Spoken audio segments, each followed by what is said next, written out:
Hello guys, তো দেখো আমি আজকে আপনাদেরকে দেখাবো কাচের চুড়ি। সেটা হলো হলুদ কালারের সেটের মধ্যে।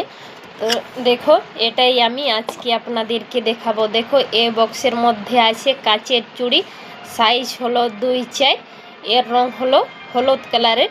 তো দেখো এর ডিজাইনটা কেমন আছে, দেখো ডিজাইনটা খুব সুন্দর আছে। দেখো হলুদ রঙের আছে সেট চুড়ি, দেখো কত সুন্দর দেখা যাচ্ছে।